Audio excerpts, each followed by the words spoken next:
Hello students. This is Palla Darbari, your host, and you are watching Palla Darbari classes. In this video, we will discuss macroeconomics class 12th. We will discuss government budget. This is my second video on the topic government budget. In this video, we will discuss the components of the budget. So without wasting the time period, let us start the class. Let me open up the screen. Okay. The question is, what is budget? We know that in the previous video we have already discussed budget is the financial statement showing the estimated receipt and the payment during the financial year. We know that there are two types of the budget. How many types of the budget do we have? We are having two types of the budget. One is the revenue budget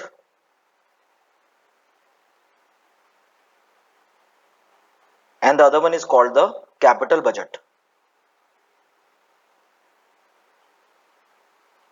The question is, what is revenue budget and what is capital budget? That part of the budget which deals in the revenue aspect of the government. So what is revenue? Part of the budget which deals with the revenue aspect of the government. Revenue aspect of the budget is called revenue budget. And what is capital budget? It is that part of the budget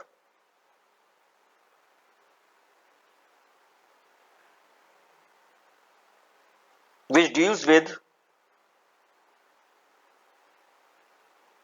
the capital aspect of the budget.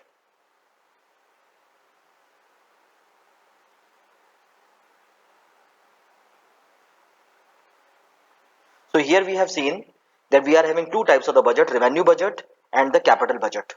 On the basis of the component, basically we are saying that we are having the revenue components, we are having the capital components. And accordingly we say that we are having two types of the budget, revenue budget and the capital budget.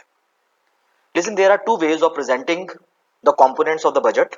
One is on the basis of the revenue and the capital, as we can see over here. And the second way is on the basis of receipt and the payment. In this video, we will discuss the components of the budget on the basis of receipt and payment. Let us see the components of the budget. In the case of the budget, we are having two components. The first one is called the budget receipt and the second one is called budget expenditure. So how many components do we have? We are having two components, receipt and expenditure. The question is, what is receipt and what is expenditure? The part of the money that is being raised to carry out the different operational activities of the government or different investment projects of the government is called the receipt. It means that the money which the government raise is called receipt and the money which the government invest to carry out the economic growth of the country is called expenditure. So how many components? Two components, receipt and expenditure. For the better confabulation, we are dividing the receipt into two parts and the expenditure into two parts on the basis of the nature. So budget receipt has two parts, two components. One is called the revenue receipt and the other one is called the capital receipt. And the budget expenditure also has two components. One is called the revenue expenditure and the other one is called capital expenditure. The money that we raise to meet out the short-term requirement of the government is called revenue receipt and the money raised to meet out the long-term requirement of the government is called capital receipt. In a very simple word, we can say this thing. Next is revenue expenditure.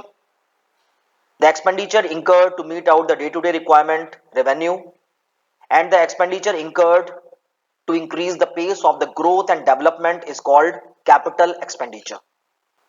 When we are talking about the revenue receipt, always remember the money that we raised to meet out the short-term requirement of the government and has no effect on the assets and the liability of the government is called revenue receipt. It is being arranged from the operational activities of the government.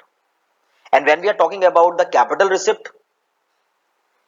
it is the money which is being raised to meet out the long term requirement of the country, and it has the effect on the assets and liabilities of the government. The question is, what is revenue expenditure?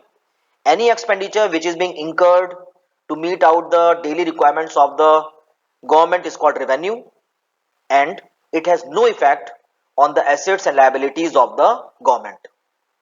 Whereas capital expenditures are the expenditure incurred to meet out the long term purpose and has the effect on the assets and liabilities of the government.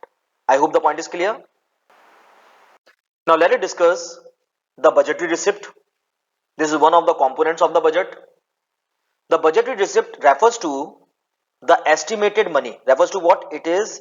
It refers to the estimated money raised by the government during a particular fiscal year from different sources, from the revenue source or from the capital sources. These receipts imply the total cash inflow of the government during a fiscal year. So when we are talking about the receipt, what it means? It means that the total money which the government is getting during a fiscal year is called budgetary receipt.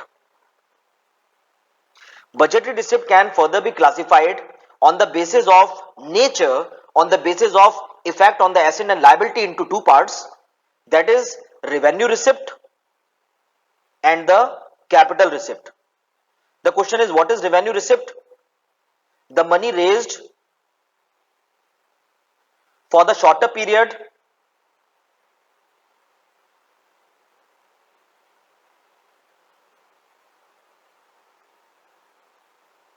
is called revenue receipt, and the money raised for the longer period is called capital receipt. In a very simple word, money raised for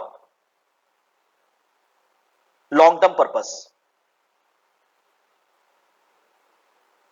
it is called capital receipt. In other words, we can say that revenue receipt is that receipt which has no effect on the assets and liability, and the capital receipt is that which has the effect on the asset and liability. The question is, why the capital receipt has effect? Because this is the money which the government has procured for the longer period. Definitely it has the effect on assets and liability. And the revenue receipt has no effect. Why? Because it is being procured for the shorter period. Since it is being procured for the shorter period, so it has no effect on the assets and liabilities of the government. I hope the point is clear. Now I will just go in detail and let us see. Firstly, let us discuss the revenue receipt.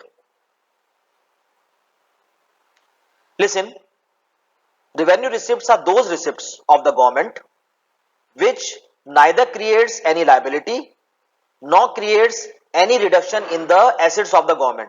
So what is the revenue receipt? It is that receipt which has no effect on assets and liabilities of the government. So receipt which will not have any effect on the assets and liabilities of the government is called revenue receipt. It comprises of tax and non-tax receipt. So how many types of the revenue receipt do we have? The revenue receipt is of two types. One is called the tax receipt and the other one is called non-tax receipt. Let us discuss one by one the tax receipt and the non-tax receipt.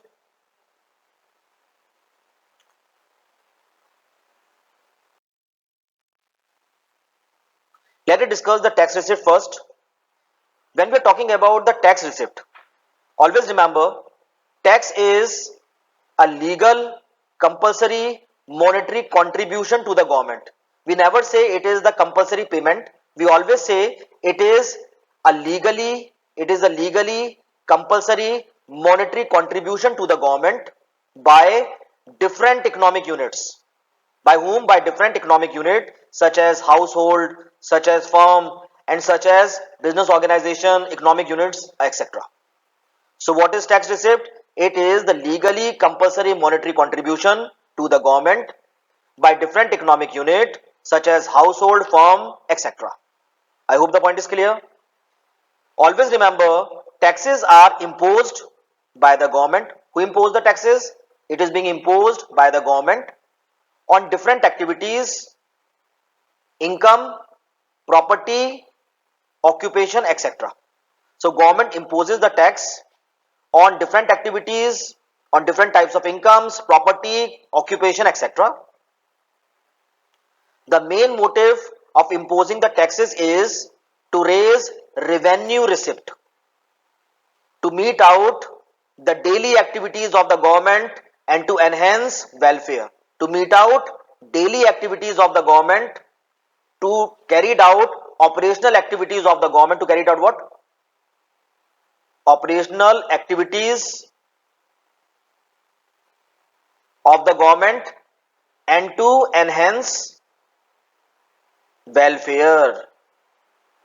I hope the point is clear. Following are the various types of taxes. Let us see. There are 6 types of taxes, and if we categorize it, we can categorize it into 3 types. One is called the direct tax, the other is called indirect tax. The question is, what is direct, what is indirect tax? The tax imposed on income and wealth. Any tax which is being imposed on income and wealth is called direct tax. And what is indirect tax? Any tax which is imposed on goods and services is called indirect taxes. Clear? The next is progressive tax. What is progressive tax? The tax which increase with the income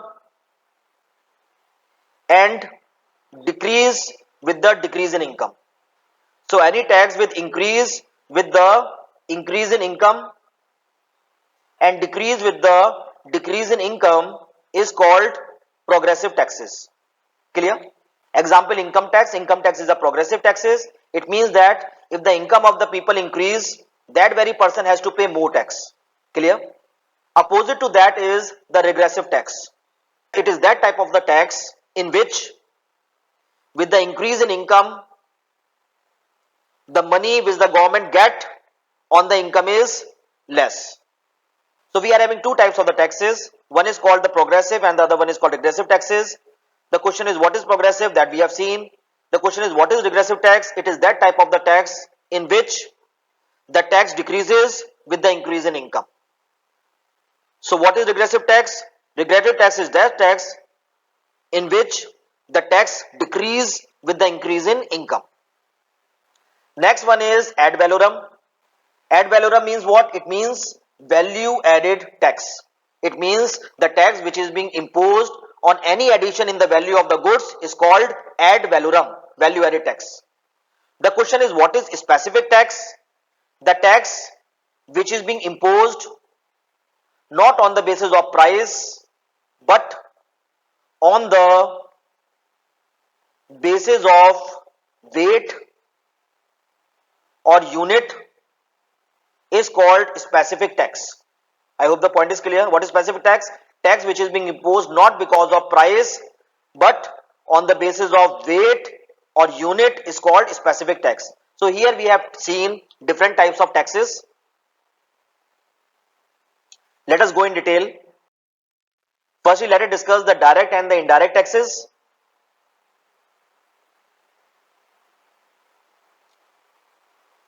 Direct taxes are those taxes which are borne by the person on whom it is imposed.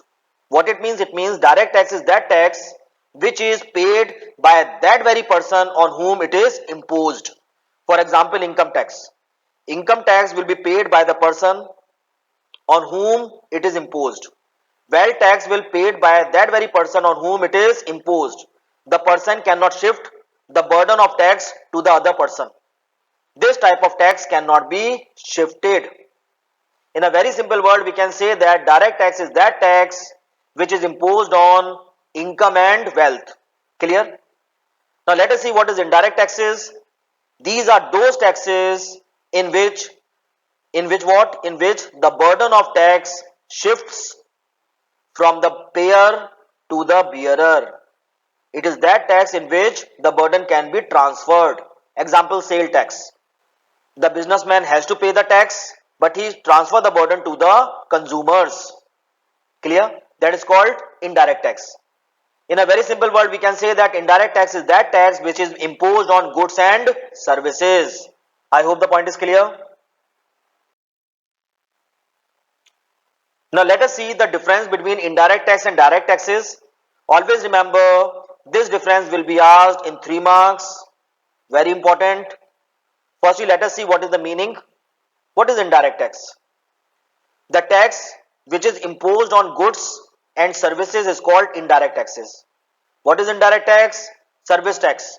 It is imposed on goods and services. VAT, imposed on goods and services. So any tax which is imposed on goods and services is called indirect taxes. And the tax which is imposed on income and wealth of a person is called direct tax. So I have seen the meaning. Now let us see the burden. In the case of direct taxes, when the income of the people increase, the tax burden also increases, so it's a progressive tax. Always remember, direct taxes are progressive tax. Why? Because with the increase in income, the burden of the people increase. Indirect taxes, they are regressive tax. Why? Because with the increase in income, the burden decreases. Because in the case of indirect taxes, the fixed rate of tax we have to pay. So when the income increase, the burden is keep on declining. So here we can say the tax burden is regressive. Regressive means decrease with the increase in income. Next is evasion. Direct tax can be easily evaded. What is the meaning of evasion? It means will not be paid. The person can hide it. The person will not pay the tax. Evasion is possible. Not paying the tax is possible. In the case of indirect tax, evasion is impossible. We can't flee. We can't escape from paying the indirect taxes because it is being imposed on the goods. And if the person go to the market to purchase the goods, it is compulsory that he has to pay the tax. So person can't evade, can't skip the indirect taxes. Next is inflation. Always remember, direct taxes contribute to inflation and indirect taxes reduces the inflation. It contributes and the indirect tax reduces inflation. Next is shiftability. Direct tax cannot be shifted. Can we shift the direct tax? No. Can the taxpayer shift the tax burden? Answer is no. Whereas in the case of indirect taxes, the tax liability can be shifted. As we have seen, in the case of goods, the liability of paying the tax is to the producers, but he is shifting and putting the liability on the shoulder of the consumer. So the indirect tax is shiftable. I hope the point is clear. Now let us see the progressive and the regressive taxes.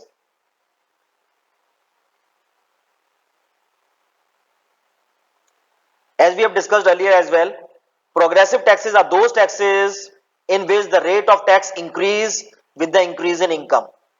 When the income increase, tax also increases. It means progressive tax is that tax in which with the increase in income, the liability also increases. What also increases? Liability on the taxpayer also increases. That is progressive tax. The question is, what is regressive tax? Regressive tax is that tax which has a small percentage of income as income rises. In a very simple word, we can say that regressive tax is that tax in which with the increase in income,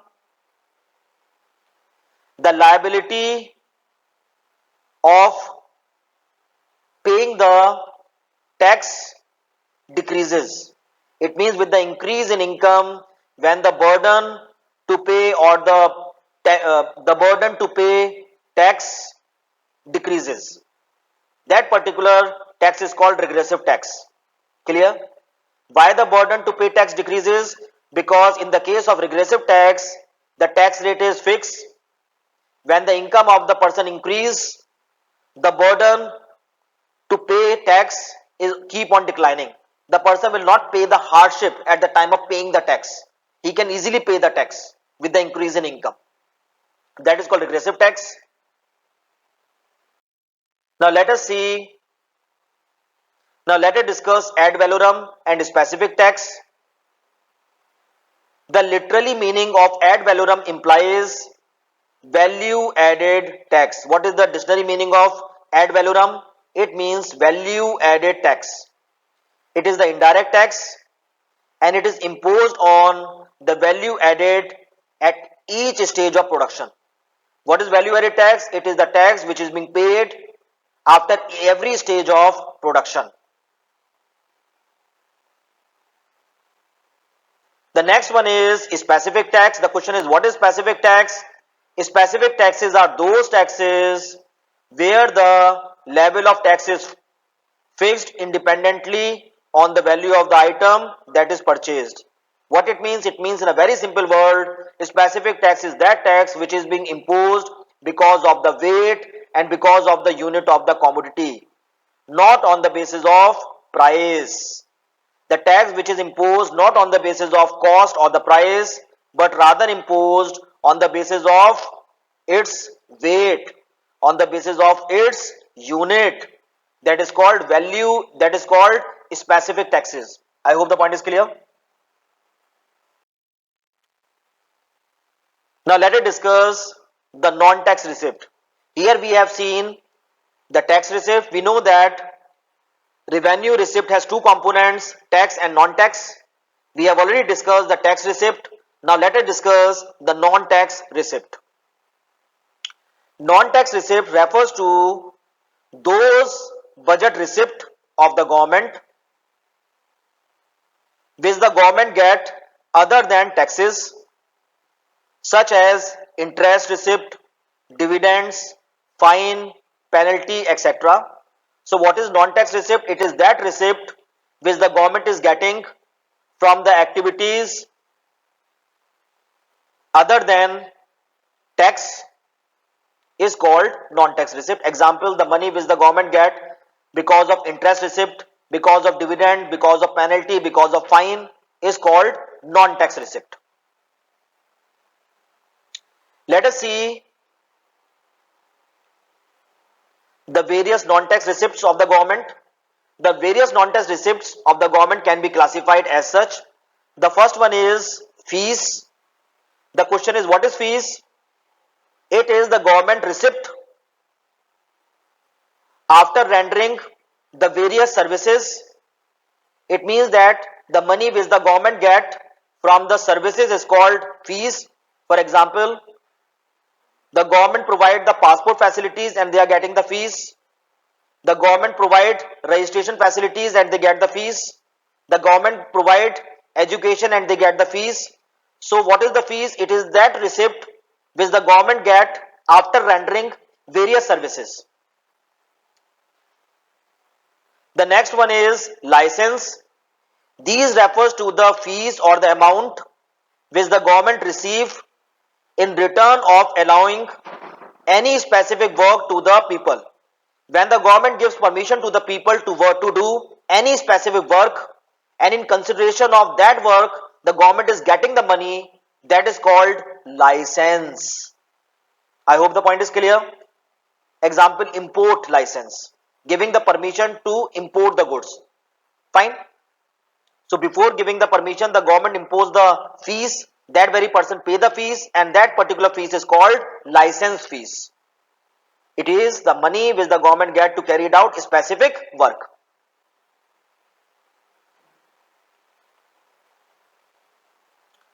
Let us see the next one. The next is escheat. The question is, what is this escheat? Escheat refers to the income from the property of the person who dies without having any legal heir. Suppose the person died and he has not declared the legal heir. The money belongs to that very person will go to the treasury of the government. That is called escheat. Let us discuss the next one, that is the fees and the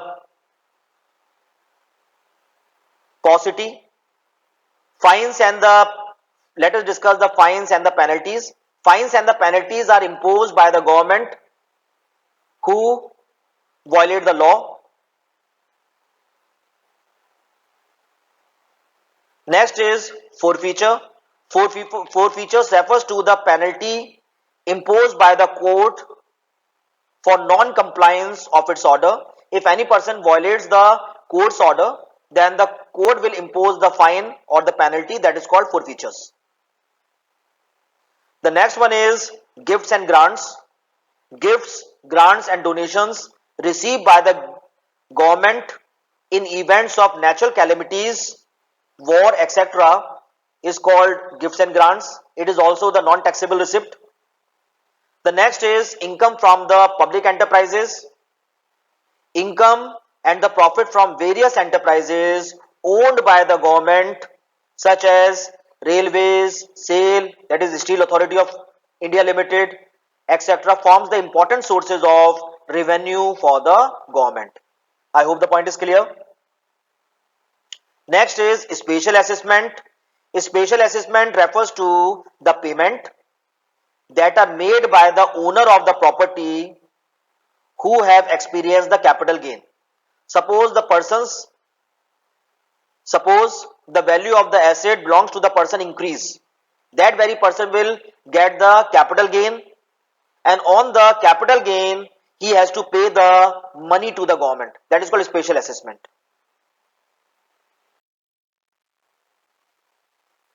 Now let us discuss the capital receipt. Always remember, when we are talking about the capital receipt, it is that receipt, the money which the government raise for the long period of time, for the long term purpose or for the long period of time, is called capital receipt.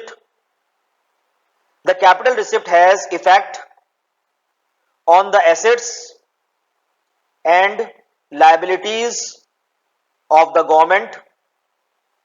Because of the capital receipt, the liabilities of the government is increasing, or there is a decrease in the value of the assets of the government. So what is capital receipt? Capital receipt is that receipt which has the effect on the assets and liabilities.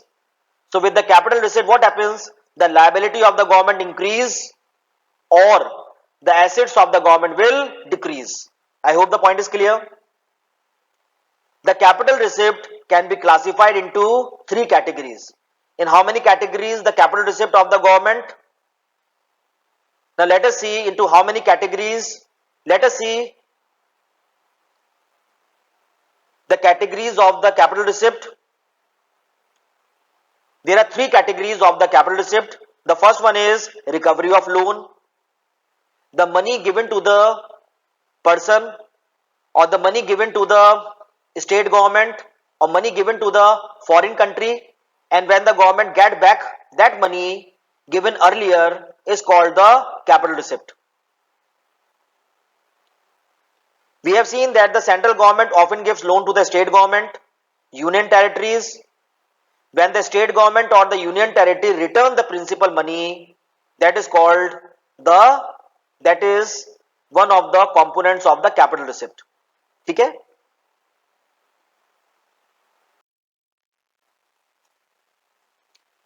Second one is borrowings and other liabilities. When I say borrowing, it means we have often seen that the government borrow the money from the RBI, government borrow the money from the public, borrow the money from the international institutes, even borrow the money from the foreign government. So whatever the money the government is borrowing, it also comes under the capital receipt.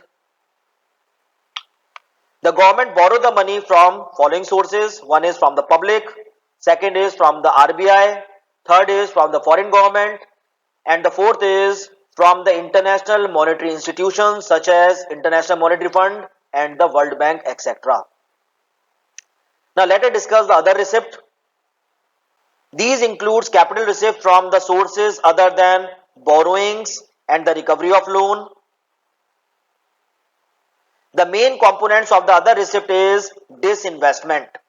When the government sell the shares of the PSUs and they are getting the money, it comes under the other receipt category. Clear?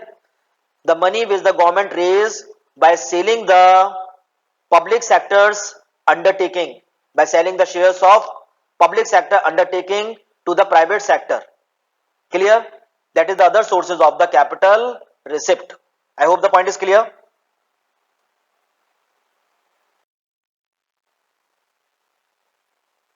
Now let us see the difference between the capital receipt and the revenue receipt. This topic is very important.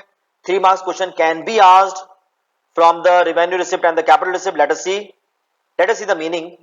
Income generated from the investment and the financial activities is called capital receipt. So what is capital receipt? The money which the government gets from the investment or the financial activity is called capital receipt, and the money which the government gets from the operational activity. The money which the government gets from the operational activity is called revenue receipt. Capital receipt is being raised for the longer period. The money raised for the longer period is capital receipt, and the money raised for the shorter period is called revenue receipt. Shown in capital receipt is always shown on the balance sheet, whereas revenue receipt is shown on the income statement. Capital receipt has effect on the assets and liability. With the capital receipt, either the asset will decrease. What will happen? Asset decrease or the liability increase. Whereas in the case of the revenue receipt, asset and the liability will not increase or decrease. I hope the point is clear. Now let us discuss the budgetary expenditure. Budgetary expenditure refers to what? Refers to the estimated money expenditure by the government on various social, economic and political activities of the country. So money which is spent on the social, economic and political activities of the country during a particular financial year is called budget expenditure.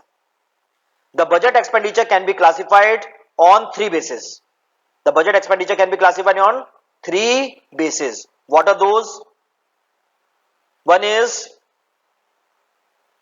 on the basis of creation of assets and liability.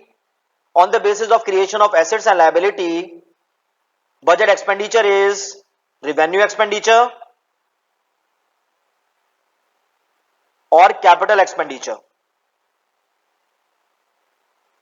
What are the revenue expenditure? Expenditure which has no effect.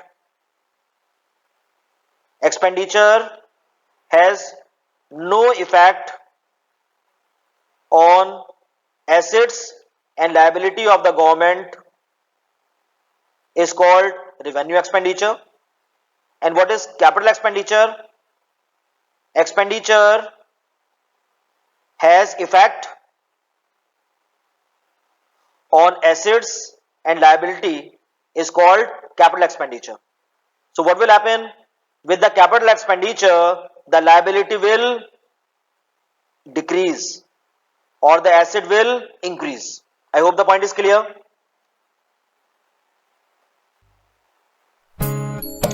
Example of the revenue expenditure is salary, pension, subsidies, interest payment, etc. Example of the capital expenditure is purchasing shares, bonds, etc. I hope the point is clear. On the basis of planned and non-planned activities, expenditure can be planned expenditure. When the expenditure incurred on the basis of Niti Aayog recommendation is called planned expenditure, or the expenditure which is being incurred because of the situation or urgency of the situation is called non-planned. It means that the expenditure incurred because of flood, that is called unplanned, non-planned, and the expenditure incurred on the basis of planning, on the basis of Niti Aayog recommendation is called planned expenditure. I hope the point is clear. The example of the planned expenditure is expenditure incurred on agriculture, health, etc. The example of the non-planned expenditure is expenditure incurred on flood relief campaign, money given to the rail accident victims, etc. I hope the point is clear. On the basis of developmental and non-developmental activity, on the basis of development and non-development activities, we can say that we are having two types of expenditure. One is developmental expenditure and the other one is called non-developmental expenditure. Expenditure incurred for the development of the country. Money spent on infrastructure so that the economy should grow and develop is called developmental expenditure. Money is spent on administration, money is spent on defense.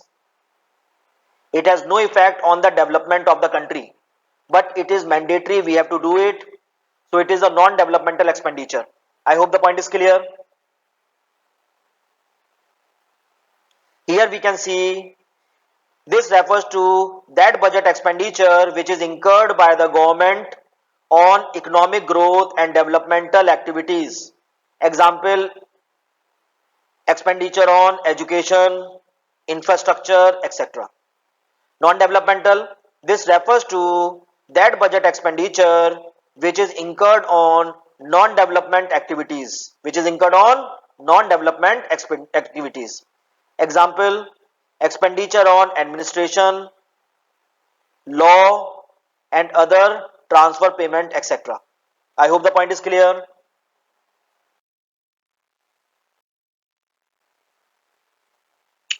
Dear subscribers, that's all I have in this video. If you like the video, you can spread the video as much as you can so that more and more students should be benefited.